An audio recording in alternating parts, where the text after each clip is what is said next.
everybody, Zachary Levi here, just outside of San Francisco, California, at world-class development studio Crystal Dynamics, whose current project is the reimagining of the Tomb Raider franchise. From now until the game launches, we're going to be hopping around the globe, bringing you exclusive first looks at some of the key ingredients that are shaping and creating this world. First stop, Digital Domain, Los Angeles, California, to meet one of the most crucial pieces of the Tomb Raider puzzle, Lara Croft herself.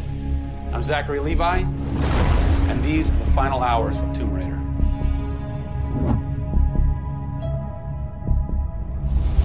Digital Domain.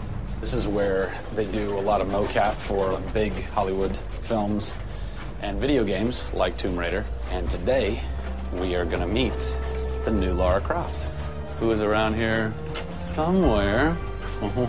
Teaser! And this is where the magic happens.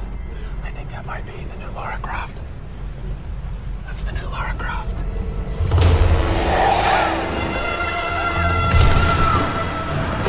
Since 1996, many actors have played the part of Lara Croft, but for the reboot of this franchise, the team conducted an exhaustive international search for someone who could bring a whole new level of emotion to a character who's become so familiar.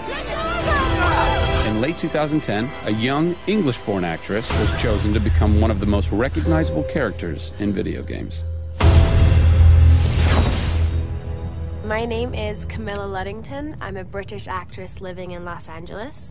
I am the voice and character of Lara Croft, the British heroine.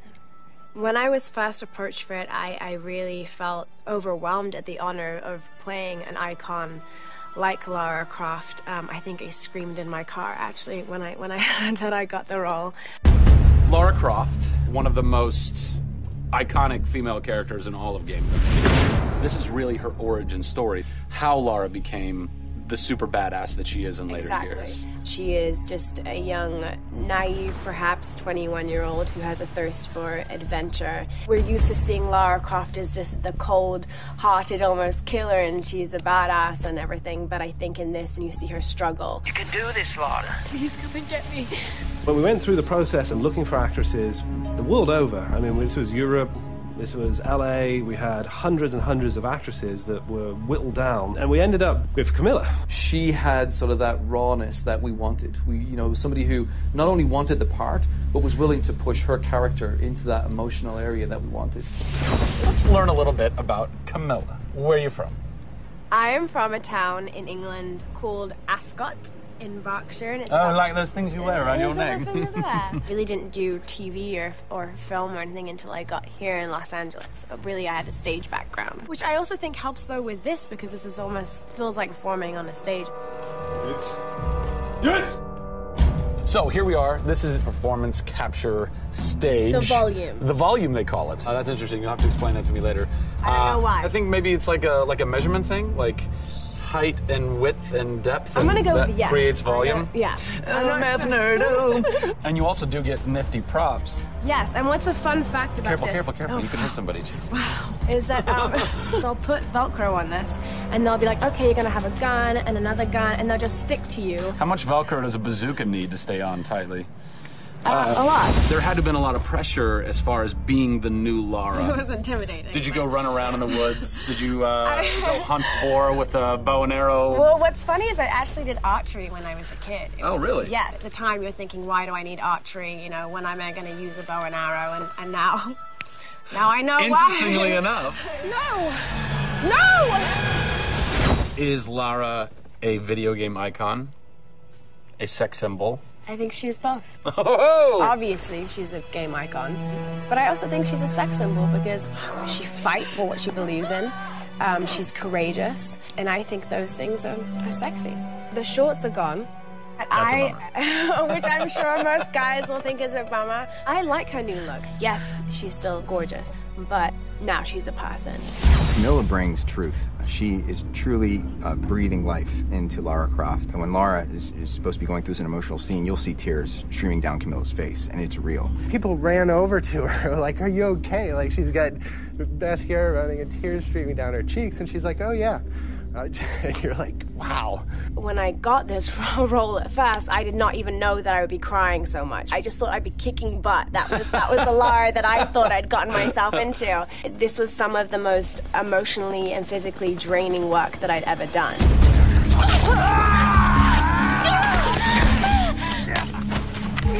This is the very first time I get to see this.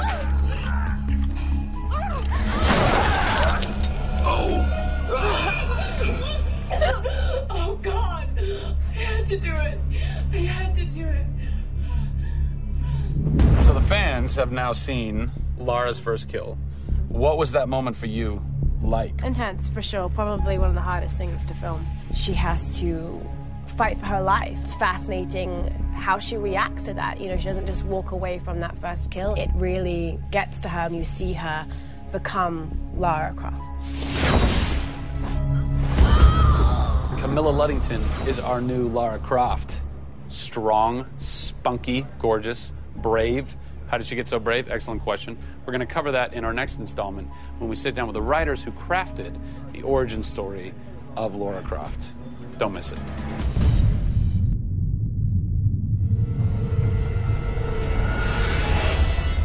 Hey everybody, Zachary Levi here in downtown San Diego at Comic-Con, more specifically at Nerd HQ, which is the epicenter of all things Tomb Raider. The anticipation is building as the team from Crystal Dynamics continues to say that this could be the game of their careers. Today we're going to dig a little bit deeper into the story with some of the key writers and designers who are brave enough to tackle the origin stories of Lara Croft. These are the final hours of Tomb Raider.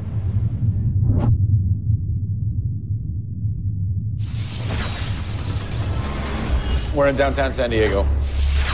We're at Nerd HQ. Fans, the public, will get to play the game for the first time ever. Are you nervous? This is the most nervous time of the entire game. This is huge for us. This is the first time we're giving anybody the opportunity to put their hands on the game. It's not finished yet. It's hard to send it out into the world like that. It's a little young, it's a little fresh. When you put it in the public's hands, you're getting a very raw, unfiltered, like, hey, this is what we love and this is what we don't. You'll start to read about it now. You'll start to see it online. You'll start to get people's perspectives. We're making sure that we make it the best thing that we can for the fans, and these are the fans. Why make an origin story? You could just kind of continue with the Lara Croft Tomb Raider saga, but you didn't. Why? We didn't start with the idea of doing an origin story, actually. We started with the idea of doing something fresh. There haven't been very many games that have the opportunity to go back and tell the true origin story. There is very few games like this. In the history of the Tomb Raider franchise, there has not been a female lead writer until now, Brianna Pratchett. For me, I didn't think of it like we needed a female writer to do that. Brianna just nailed it. Brianna Pratchett. Yep. Does it take a woman to know a woman? It probably helps, but I don't kind of think about it as much as everyone else does. So I tend to think of myself as being a writer first. There is some of me in her, absolutely. She's very bookish, she's very in her head. I went to public school, I actually learned archery. Camilla did as well, I heard. We bring up our ladies properly. And I genuinely studied Egyptology. I wanted to be an Egyptologist. No way. You know, I've always been a huge fan of kick-ass females. I mean, I grew up on Terminator and Aliens. Yeah. You know, fighting aliens in the future. I thought that was what girls did. It's great to be here at Comic-Con. This is my first time. People are really responding to this kind of new Lara. The fans have been great. They've been very supportive. I want to kind of live up to their expectations. I grew up going to fantasy and science fiction conventions. Now here I am looking at a Tomb Raider poster on the side of a building for a Tomb Raider game I have written. Can't quite process that, but it's very cool. Lara's actions affect her character and her emotional state, and so the first kill for us was a big thing.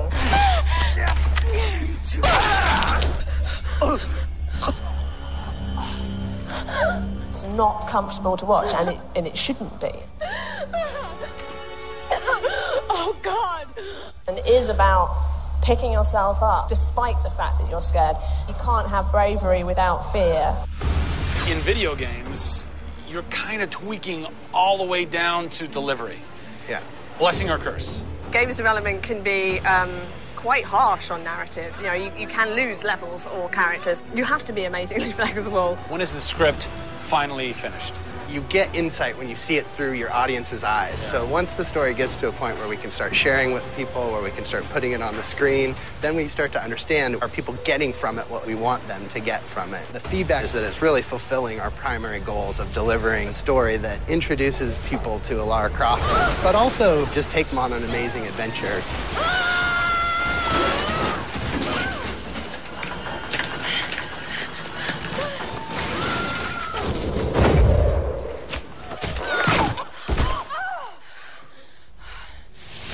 John Stafford, you're kind of the dialogue typist, word monkey. The words that you've been speaking for so long. Yes. Are from this everything man. that I've been through that's been extremely emotionally draining and painful, I have him to blame for. So we'll have words later about it. What were the challenges stepping into the heart and mind of a character like Lara Croft, who we've known for quite some time? Yes. Players' expectation is... You want to just jump right in, guns blazing? Controller, I'm awesome. I'm awesome. We want that. That's what video games basically allow gamers right? to feel. I am awesome. Challenge for me is to show her vulnerable. We're shipwrecked on an island inside the Dragon's Triangle. Still have a very playable game, but also show real emotional character. It's very difficult to do that in game. Please come and get me. You can do this, Lara. When you have really extreme circumstances, you have really extreme emotions. What the hell? It's all about her survival. She's basically willing to do whatever it takes. There's people trying to kill you. Things are really extreme. Listen, I'm gonna get you out of there. I promise. I promise. I didn't want any lines to sound gamey. There was a good collaboration of making sure that really that didn't happen. That's very difficult writing. How do you write a line that isn't just like, I should go there? Yeah. I mean, that's... I bet there's something hidden in that crate. I want you to love this game in a way that really feels like the first time you played it, but do it in a way that people have never seen before. For me, it's crazy not to look at this as an opportunity to really start that dialogue. This is the game of our careers. This truly is the first time to sort of say, okay, this is it. Well, now that we know a bit more about what it takes to reimagine an icon from the ground up, we're headed east to go behind the sounds of Lara's journey. A journey that is heightened and shaped by cinematic score and sound design. I hope to see you on the next episode when we talk to who's behind what we're hearing in Tomb Raider.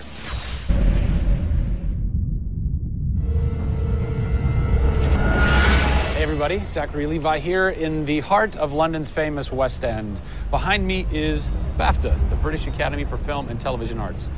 Why are we here? Excellent question. For starters, Tomb Raider, the series, has garnered a lot of love and accolade from BAFTA over the years. Some of the key players on Crystal's dev team are BAFTA LA members. And to top it all off, legendary video game composer Jason Graves is a BAFTA winner. We're going to catch up with him in just a bit, but first, a little trip to Raleigh, North Carolina, where we go behind the scenes at Jason's recording studio.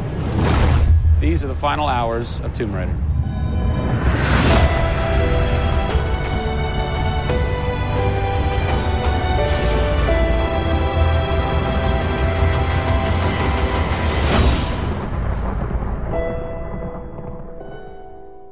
First thing we did was the theme. There have been many composers in the games or the films, but they've always used the original theme. They said, we want to start with a clean slate, a new theme. I did it on piano, very simple. I was really scared just to send it because I'm like, I don't know, I think this really works, I think I like it. We ended up taking that exact theme. The first demo I sent was on the first trailer. That exact same arrangement.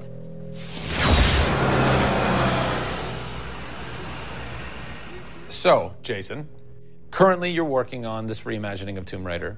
When you're taking on a new project, what are the things that attract you to that project? The heritage of a particular game, I think, obviously. And don't even get me started on Tomb Raider. I literally almost drove off the road. I was on the phone with the audio director. Like, oh, stoplight! And I had to pull over a little bit to not hit the car behind me. What I loved about Tomb Raider, what really drew me to the project was they had no pre-existing conditions. Because they wanted to get out of what it used to be. They wanted something new. They wanted something fresh. Jason's done hundreds of games at this point. He was an easy choice for us to go with on paper because he has such great experience. I listened through a lot of different material from a lot of different composers. I was really taken by how well he did the intimate stuff. The textures and the real, like, you know, intimate and vulnerable bits that we needed to highlight in the game were a great match for us. What is square one for you when you start wrapping your head around and going, this is where I feel like this world is going to exist? Main theme, call me old-fashioned. Then it was a matter of finding out what kind of percussion would work. And always going back to the melody and the theme, because that's kind of the heart of the game. The most signature thing that we need to get right is Lara's theme. One of our big goals was that it can be used in any emotional context. What does it sound like? High action.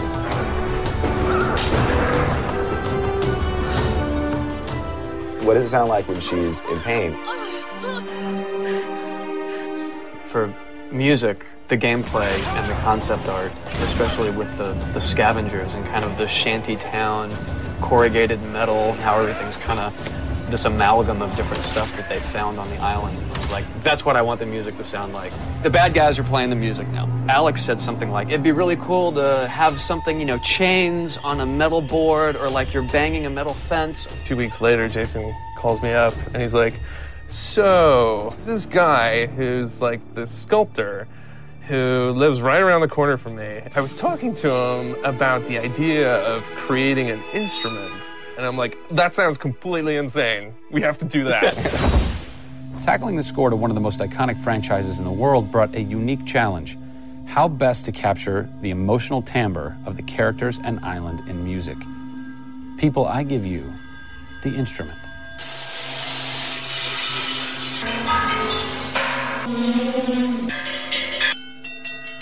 The instrument. I was going to let Matt determine the aesthetics. I was really only concerned about the sounds that the sculpture was going to make. Matt built this, which looks pretty much exactly like Laura's original homemade bow in the game. There's different timbres based on different materials, metal, glass. It's a direct line from the plot, the characters, the story, the environment, straight to the sculpture. We always wanted the island to have that character in itself. Creating an instrument gave it this unique identity. It's got a voice. Yeah. The very beginning of the game is nothing but the instrument.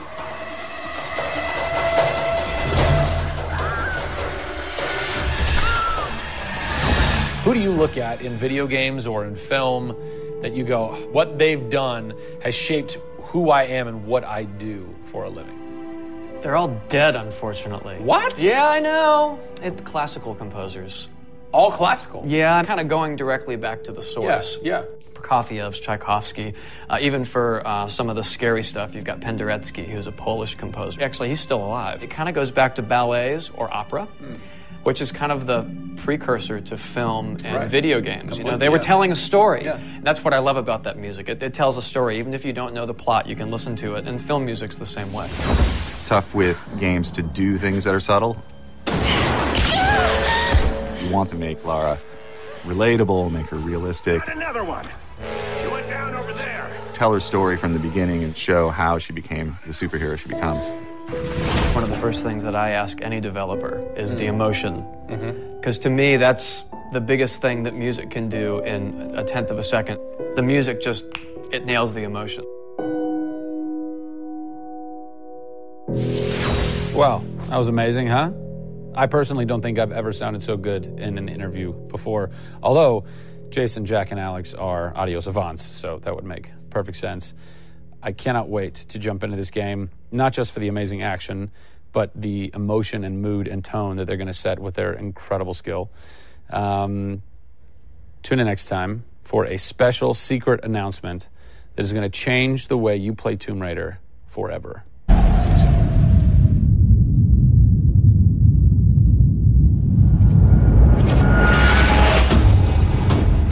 Hey everybody, Zachary Levi here.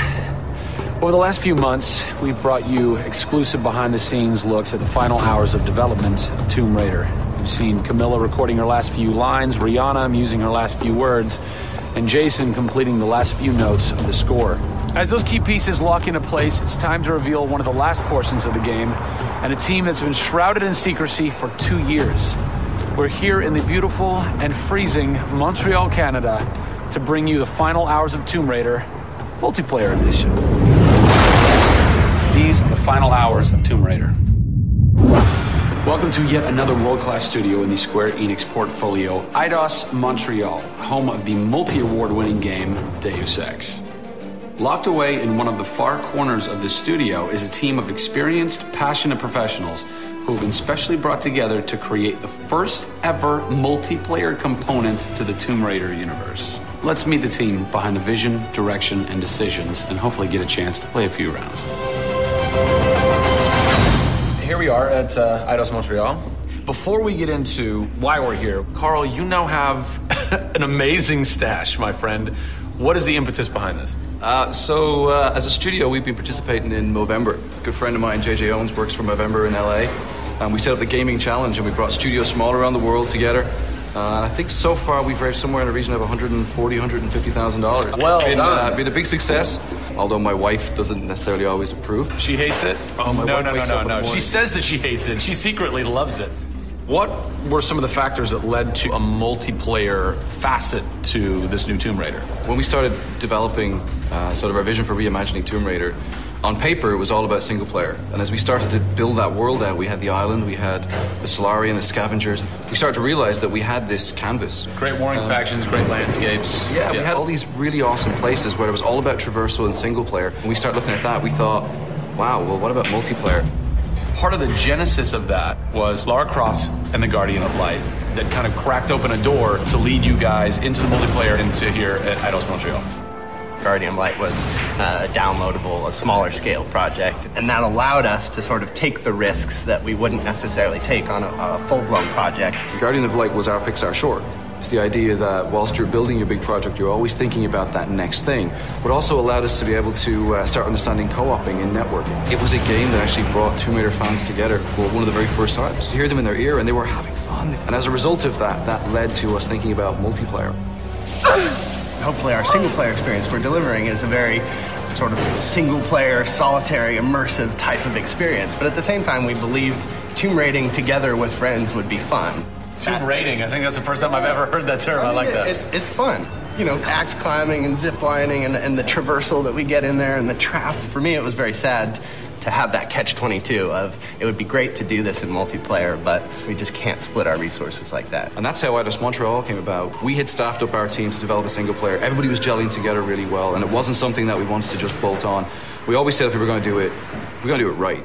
If you could have a fan play the multiplayer for the first time, what do you want them saying? For me, they're kind of different moods. It's not like I do one or the other. It's kind of like sometimes I turn down the lights and just play that single player experience. And other times I want to just jump in and have fun and start killing fools. Joe Curry, producer of multiplayer on Tomb Raider. It's the first time Tomb Raider has ever incorporated multiplayer. Yeah. And you're in charge of that. Yeah. What's running through your mind when you get that call? Well, first off, exciting. Right, I mean, we're all huge fans of Tomb Raider on the team. I mean, we grew up with Lara Croft. But when we spoke to Crystal, like, we want to do multiplayer, and we're thinking, how do you do that? It's always been Lara's story. You've been in charge of creating the first ever Lara Croft Tomb Raider. No pressure. Multiplayer. No pressure, Zach. Thank you. What are some of the main pillars that you brought over from the single player to the multiplayer to make those two worlds cohesive? The element that really stuck out was survival. The group surviving together. Right. But then traversal, the ability to go up and down and kind of everywhere in a level. The weapons, you know, the characters. What did you guys have to tweak in order to create an engaging multiplayer experience that wouldn't necessarily work with the pieces that were in play with the single player experience? One example is the bow. Especially in the reboot, it's so iconic that we had to make it work for multiplayer. You have a certain forgiveness when you play single player. Multiplayer, players expect snappiness. I shoot you, I expect you to go down, or you can just do what I do, which is take out the biggest gun and just run for them and shoot them out. The environment itself can be a threat. The Solari, you know, the guys that are on the island have had a chance to prepare traps. We've got things like an ammo box that looks like an ammo box, but it's really an explosive device. I need ammo, and it looks just like the regular ammo box, and then you're gonzo. We have a lightning rod. You'll get a lightning strike on the rod, and then you'll eliminate your enemy. First and foremost, we want to be humble. We want players to just have a really memorable experience. I had fun doing this. Do you remember when we set that trap? Moments that the players will come back to and talk about experiences that they've had for themselves, not necessarily the game offering them experiences. Absolutely. So, Joe, behind us we have the QA team, or the quality assurance team. They're a part of the development team. Mm-hmm. They can tell us what we need to fix and what's working and what's not. When do I get to game test? When do I get to get my hands on the game? Soon. We got a surprise for you first, Zach. So, when I was approached to host the final hours of Tomb Raider, essentially the biggest ask, not even ask, tell that I had was, I want to be in the game. I want to have a cameo. I want to have something. So guess what? Boom! Boom! Boom! I'm a playable character in the multiplayer Tomb Raider. How sick is that, Joe? You and your team are awesome. I can play with myself, virtually. Are we ready? Oh, that burns! You suck! Get those transmitters running. Radio transmitter activated! We're getting off this damn island? We send this in. Beautiful. I would like to try and kick your butt as me in this map right now. Should we try it? All right. Bring it. Let's do it. It's happening right now. Oh, nice! Was that one of my traps? That was one of your traps. Yeah! These booby traps are really fun. I mean, they're really, really fun. Yeah! Don't worry about it. Just because you made the game and I beat it. As you can see from the people and passion here at Eidos Montreal, this isn't just some add-on. They're devoting themselves to making this an experience in keeping with the feeling of single player. Familiar, yet different. Coming up in the final 2 episodes of our series, we go back to the home of Lara Croft. They're taking Tomb Raider to the finish line, and we'll be there for it. Hey everybody, Zachary Levi here, again for the final time, back full circle in Redwood City. Behind me, inside, critics and fans alike are getting some hands-on experience, an hour's worth of gameplay of pre-release code. Simultaneously, the studio dev team is hard at work crunching, optimizing, and polishing all the last little bits of code for what we will all come to know and love as the new Tomb Raider. It's a culmination of everything, and the clock is ticking. These are the final hours of Tomb Raider.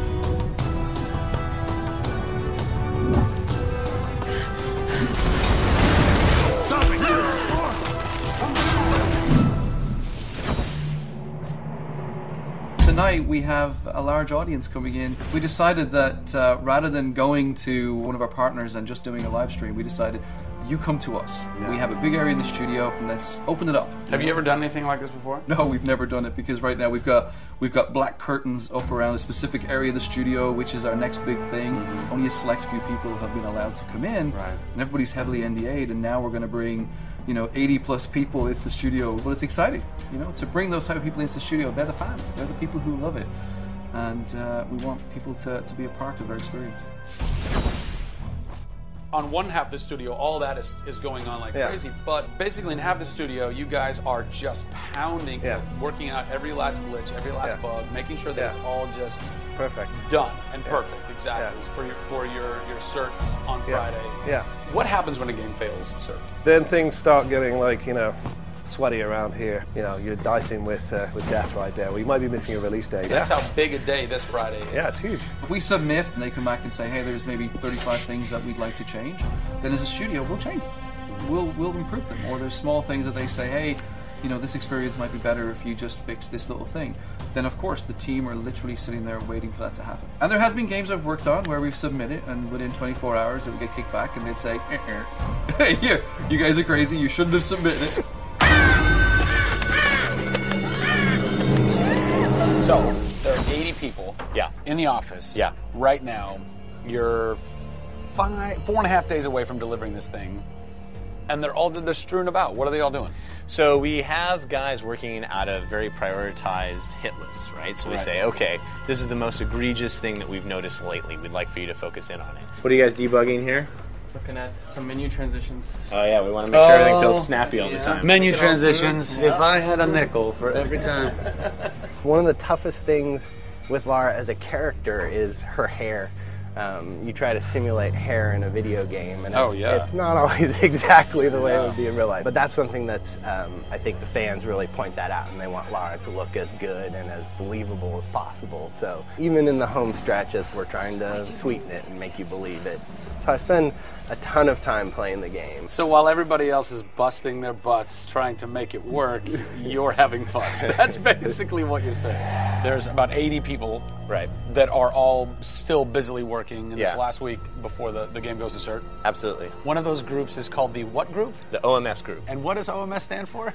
OMS is an acronym for Oh My Shit. And what does that mean exactly? When you're into the high octane moment, the only response that we were challenging the team that it could come back with was, I would exclaim, "Oh my shit, that's awesome!" Right? Like, I couldn't even cuss properly. It could have been the OMHG, the Oh my holy God team. Yeah. But oh my shit, oh my I think shit, it resonated. So many companies focus on the explosions, and we love explosions. I mean, there's plenty of them in the game. But it's also about sometimes that implosion moment, that time where you actually feel like you're part of that. We have an early example in the scavenger den, very early in the game, where the camera is about 6 inches from the back of her head as she's in this claustrophobic moment as the ceiling gets lower and lower and the water gets higher and higher and the torch, you're worried, is it going to go out? And as you suck in for that moment, if it's resonating with people, as we've seen it resonate here, you actually watch people who are claustrophobic kind of lean back in their chair a little and kind of react, and that's exactly what an OMS team is about.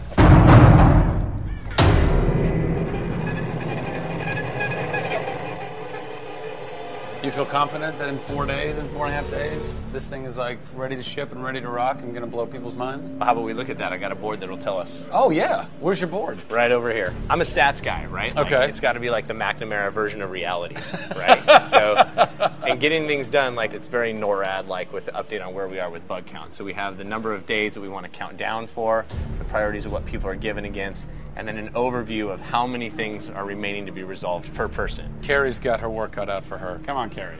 Yeah. Ultimately, we have to figure out how do we hit the quality on a predictable timeline. So right now, we're trending towards being able to hit that in 12 days. But you need to deliver in 4.5. Correct. So what does that mean? I need to go right now. Where's your head at right now, knowing that in 4 days, it's got to be completely done? I'm super critical of what we do. You know, you tend to be perfectionists. I'm absolutely that way. It's more like, this is leaving now. You're done working on it because time's up. And you're like, but there could be one more thing I could do. It's a weird feeling because it's been part of our lives for a very long time. How long have you been on it? Definitely 4 years. Yeah, like 4 years. Yeah, 4 years. That's insane. I know. I was young. Yeah, fresh face. I was young then. Yes. No bags, no grey hair. Yeah.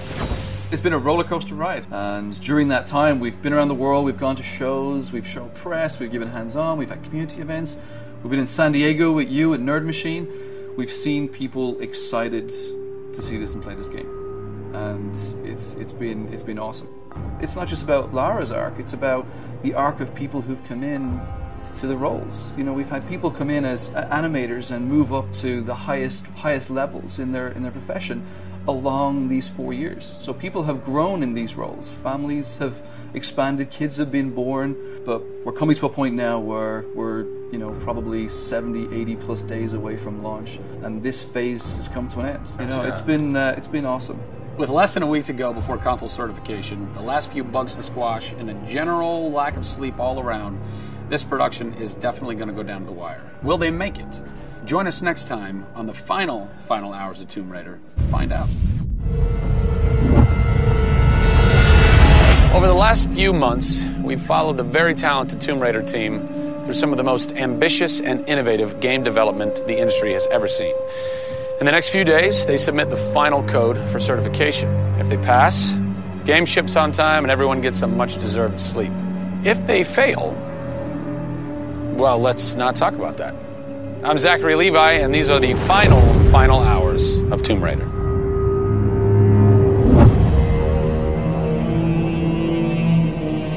We've been around for 20 years at this point. Oh, wow. In this industry, that's crazy. Yeah. 20 years of games, and many times we've almost not made it, right? Through generation transitions, or you've had ups and downs in terms of games being released. And for for us to still be here, making games and being competitive, it's amazing. Is this pretty typical for you guys to be in the last week and really all you've got left are these little bugs to do? Maybe it's a few hundred still left to go. The team's cranking them out.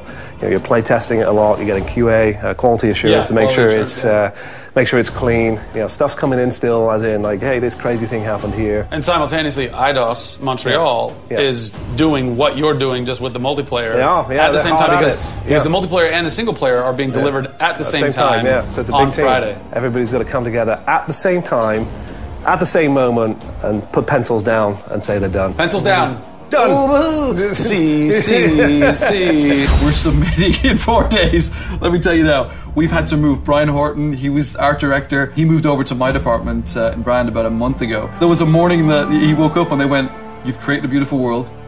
Now step aside." So my job is I'm working with a very talented team in the brand to make sure our screenshots are good, to make sure we have covers for magazines, posters, to make sure we have posters. Stuff, right. There's a lot of materials, just like in a film. Yeah. Where when a film's done and in the can, you have to sell it to people. You have to let them know what's cool about it. Listen, I'm coming to get you. I'm going to get you out of there.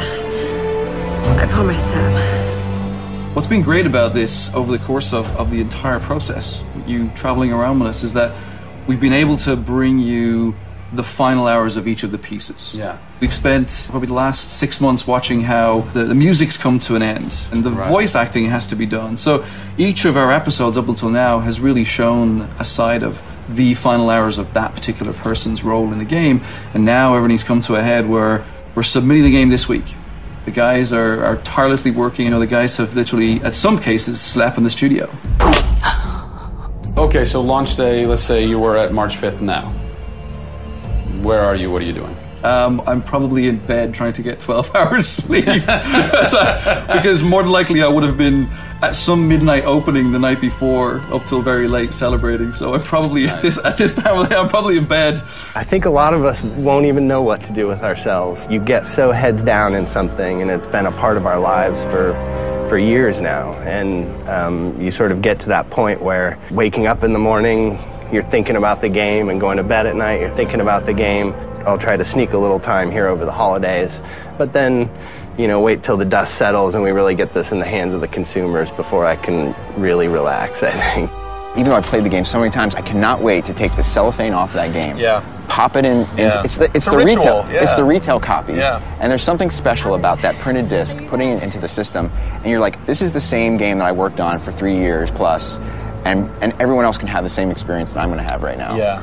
Of all the taglines, whether they're actual dialogue in the game or marketing lines or whatever, something that would sum up your experience over the last 4 years is a survivor is born. Yeah. A survivor is born in you, a survivor is born in Crystal Dynamics. Yeah. We just wanted to be known as doing top-tier work. There's games I look at and say, I wish I worked on that game. Yeah. Right? Yeah. And I wanted Crystal to be that. And I think that with this one, we're going to do it. Yeah, anybody can make an explosion look beautiful and make a world look phenomenal, but we now move into a period of time where it's about having a connection with something which is much deeper than just saying, I have a controller in my hand and I'm guiding a character around and fighting or solving puzzles. There's a depth in the story that we're trying to tell, which hopefully for us is going to be able to set that structure for the future. Hopefully we've taken the risk and we've been shouting so loud about this that we're actually carving what should be done.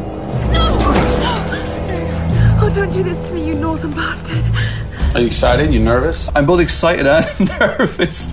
Because we've been masters of our own destiny up until this point, and now we're going to continue that right through to launch. And what's great is that from the very first presentation I gave with Daryl about here's the vision of the game, all the way through to the very first game sitting on a shelf on March 5th, we've been there for the ride. We've been on that journey. And then all of a sudden you reach March 5th and you're no longer there's millions of copies of your game out there, and they're in people's hands, and you're thinking, like, how are they playing it? Are they having fun? What are they saying? What are they going to do? As soon as they put the controller down, what's the next thing for them? Do they want to tell people? What do you want their response to be? I hope those people see that the story we've built and the foundation we've built is one that will last a long time. Doing something that's special is just incredibly tough, no matter what it is. You've got to really want it. You have to be passionate. You have to care about it.